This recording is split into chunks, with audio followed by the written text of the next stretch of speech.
दुनिया का सबसे समृद्धतम देश 1947 तक आते आते एक दलित देश में बदल गया था कि हमारी कुछ कमजोरियों ने आक्रांताओं को देश के अंदर आक्रमण करने के लिए एक स्पेस दिया। तिथि बदली है लेकिन चेहरे बदले होंगे, लेकिन घटनाओं का स्वरूप उसी प्रकार का है जो 1947 में हुआ था। वही तो पाकिस्तान में आज भी हो रहा है। वही तो पूर्वी पाकिस्तान कहा जाने वाला आज का बांग्लादेश में वही तो हो रहा है। 1.5 करोड़ हिंदू किस तरीके से बांग्लादेश के अंदर आज चिल्ला चिल्ला करके अपने आप को, अपनी अस्मिता को बचाने के लिए गुहार लगा रहे हैं, और दुनिया के मुंह सिले हुए कथित सेकुलरिस्ट भारत के अंदर भी इनके मुंह सिले हुए एक भी शब्द इनका नहीं निकल रहा है। उनको भय है कि अगर इन निरीह कमजोर लोगों के पक्ष में इन्होंने आवाज निकाली तो इनका वोट बैंक खिसक जाएगा। वोट बैंक की चिंता है, लेकिन मानवीय संवेदना इनकी मर चुकी है। मानवता के रक्षा के लिए इनके मुंह से एक भी शब्द नहीं निकलने वाला है। 15 अगस्त 1947 से एक दिन पूर्व 14 अगस्त 1947 को जब विभाजन की त्रासदी हो रही थी, और 15 अगस्त को जब देश के अंदर तत्कालीन प्रधानमंत्री पंडित जवाहरलाल नेहरू के द्वारा भारत के तिरंगे को पहरा करके कांग्रेस के नेताओं के द्वारा देश के अंदर आजादी के जश्न को मनाने का कार्य किया जा रहा था, तब लाखों लोग अपनी मातृभूमि को छोड़ने के लिए, अपने परिवारों को छोड़ने के लिए मजबूर हो रहे थे। किस प्रकार की यातनाएं उन पे पड़ रही थी, किस प्रकार का दृश्य था, किस प्रकार के मानवीय अत्याचार हो रहे थे, ये किसी से छुपा हुआ नहीं। और ये दृश्य बहुत कुछ है, चित्र बहुत कुछ बोल देते हैं।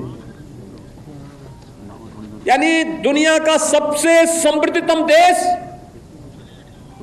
1947 तक आते आते एक दलित देश में बदल गया था, और वह दृश्य भी आपने देखा, वह दृश्य भी आपने देखा है। ये क्यों हुआ? क्या ये सच नहीं कि हमारी कुछ कमजोरियों ने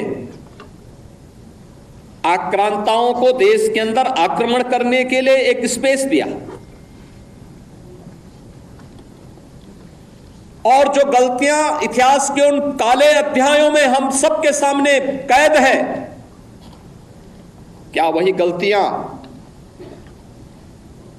चुनाव के समय राजनीतिक नेतृत्व देश के अंदर इस प्रकार की गलतियां राजनीतिक दलों के द्वारा नहीं की जाती हैं? ये जाति के नाम पर विभाजन की त्रासदी तक पहुंचाने की एक कथा वही है जो पहले जातीयता के नाम पर होता था, जातिवाद के नाम पर होता था।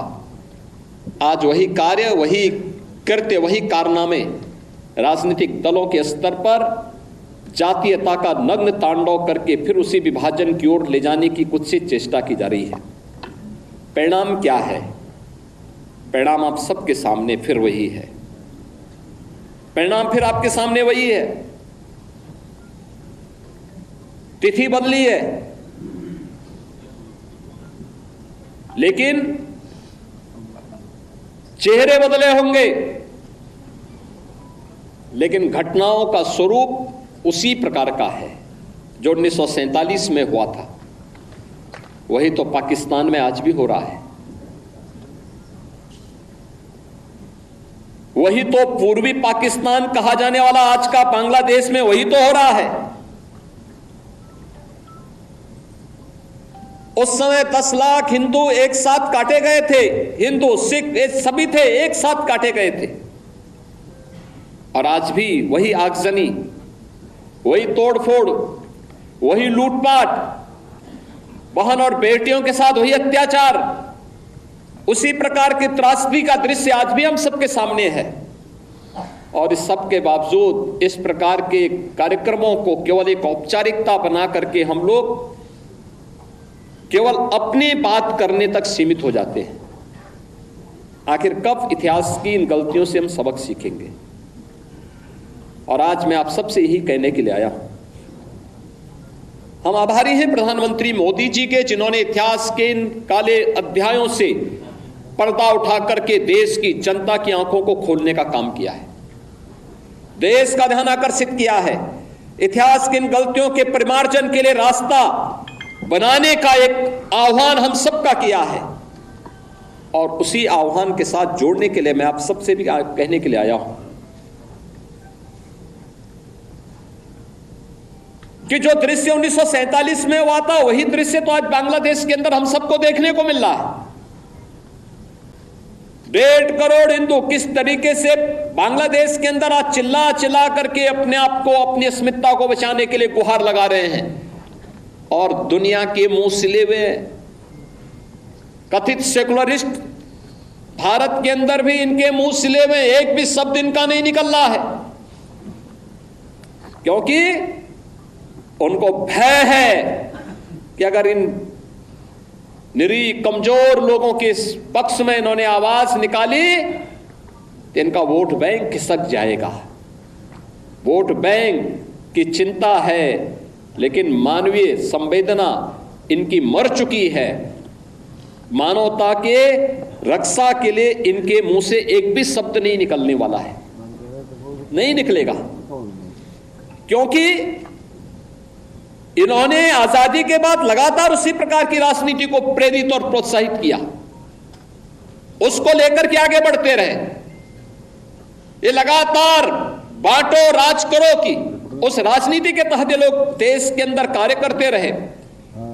अंग्रेजों से सत्ता इन्होंने उस समय प्राप्त की। ये वास्तव में भारत की सत्ता का नेतृत्व नहीं कर रहे थे, बल्कि अंग्रेजों के ही, ब्रिटिशर के ही मानस पुत्रों के रूप में इन्होंने भारत की सत्ता को उस रूप में संचालन करना शुरू किया जैसे ब्रिटिशर इस देश के अंदर कर रहे थे। और आज उसी का दुष्परिणाम यह देश लगातार चुकाया है, अखंड हिंदुस्तान चुकाया है। लेकिन हमारा संकल्प है, महर्षि अरविंद ने जो 1947 के पहले उद्घोषणा की थी,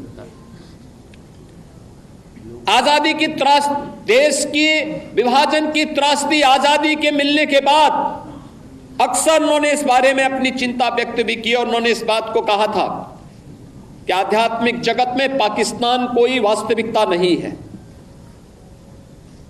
या तो उसका भारत में विलय होगा या पाकिस्तान इतिहास से समाप्त होगा, हमेशा के लिए समाप्त होगा।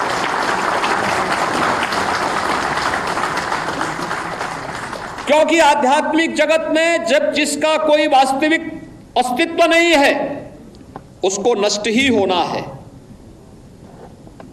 और उसकी नष्टता, उसके नश्वरता को हमें संदेह की निगाहों से नहीं देखना चाहिए। हमें मानना चाहिए ये होगा, लेकिन इसके लिए हमें भी तैयार होना होगा, हमें भी अपने आप को तैयार करना होगा। हमें अपनी उन गलतियों का परिमार्जन करना पड़ेगा जिन गलतियों के कारण विदेशी आक्रांताओं को भारत के अंदर घुसने, भारत के पवित्र तीर्थ स्थलों को अपवित्र न करने,